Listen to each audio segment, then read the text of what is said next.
This speaking interview and the materials that you are about to see are taken from www.gieltshelp.com. For lots more help with the General IELTS exam and many more lesson videos, please visit us there and join our full course. In this lesson, you're about to see a native Arabic speaker sit the IELTS speaking interview.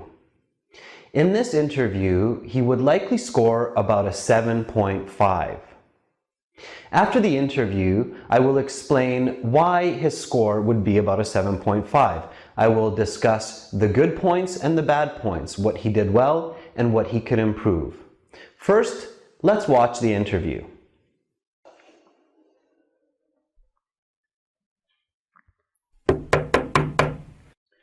Yes, come on in.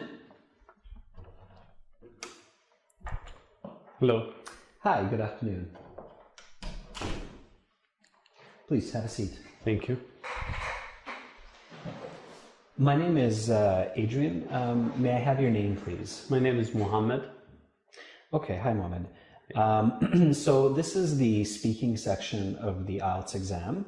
The interview will take about 12 to 15 minutes, okay?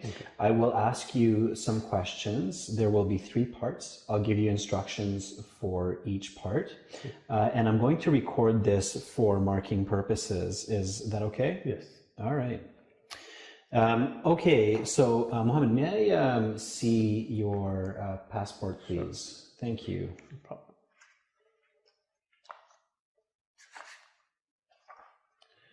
Okay.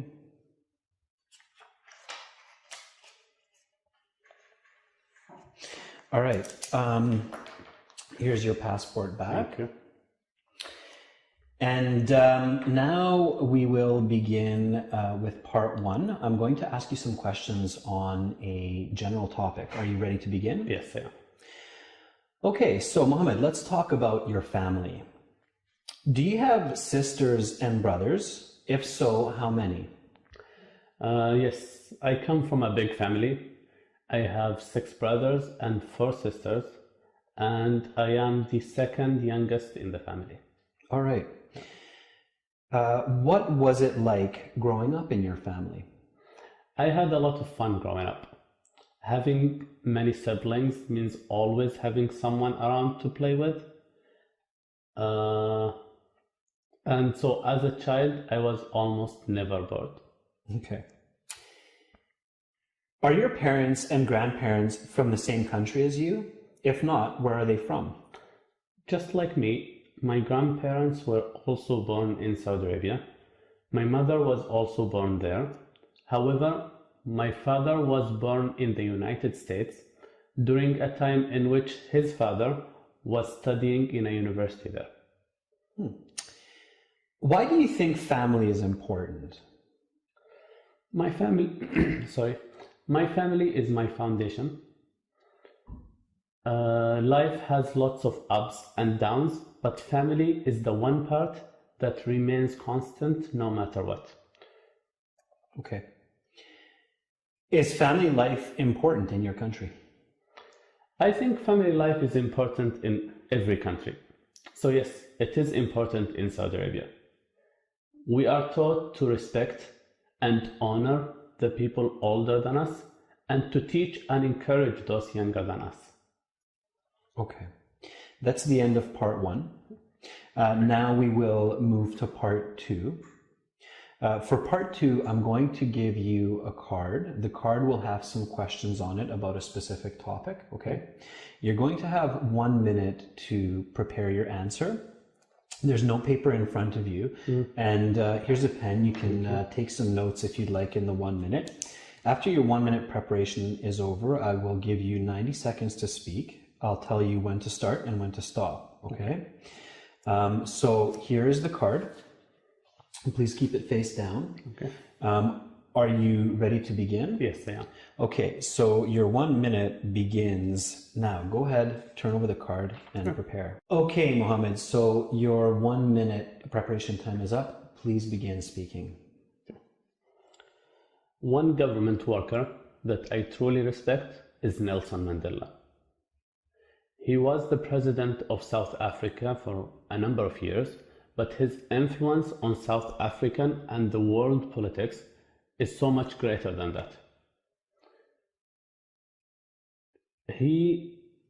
One great accomplishment of Mandela was bringing together two races in a country which had until then been totally separate. Achieving this unity took a lot of intelligence, determination, and years of hard work. Nelson Mandela was jailed for many years for protesting against the government. So he was jailed for protesting against his government, but eventually he won his release, and then after that, the presidency of South Africa.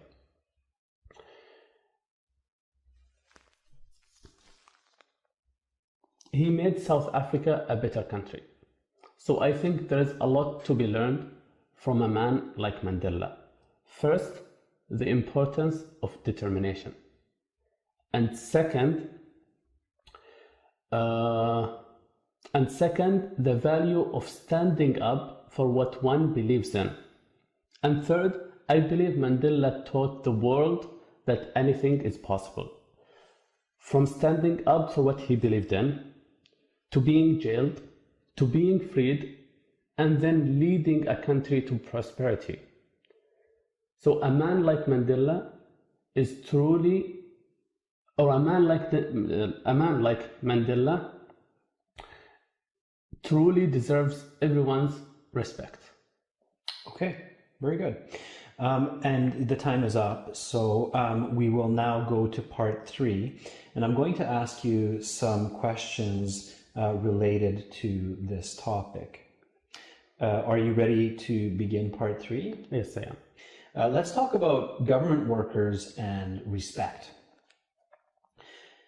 Do you believe government workers are as respected today as they were in the past? If not, what has changed to make them less respected? That's an interesting question. Are you asking if today's society respects politicians as previous generations did? Yes. Okay. Well, I think politicians are under increased pressure now due to the internet and social media. We know more about their lives.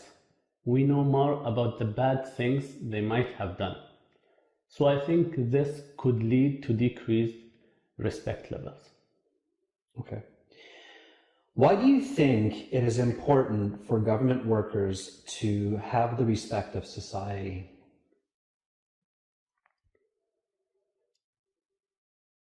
I think it's important because it ensures that the government and society run smoothly. If government workers, such as politicians, are not respected, then the laws and the government might not be respected. Okay. Government workers can earn the respect of people in many different ways. What are 2 ways in which a government worker can earn respect?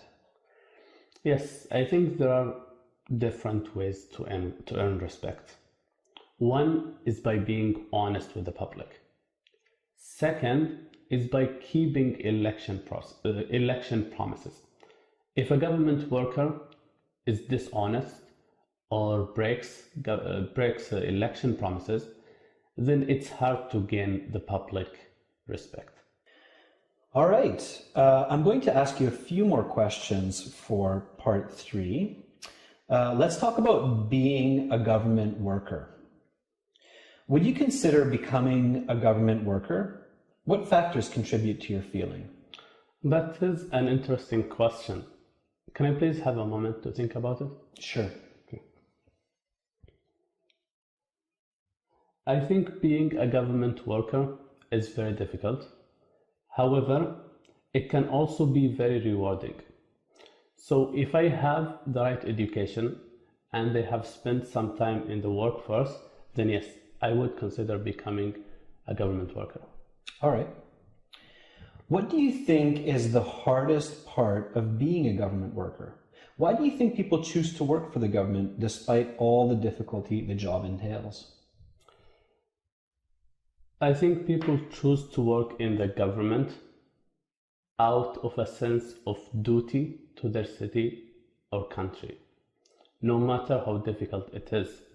And the hardest part, or the most difficult part about working in the government, I think would be being constantly in the public eye. All right. That's the end of part 3, and that concludes the speaking section of the IELTS exam. You will get your mark with the other sections, with the official paper, in about 2 to 3 weeks. Do you have any questions for me? No, I don't. Okay, then thank you very much, Mohammed, and I hope you have a great rest of your day. Yeah, thank you. Okay, bye-bye. See you.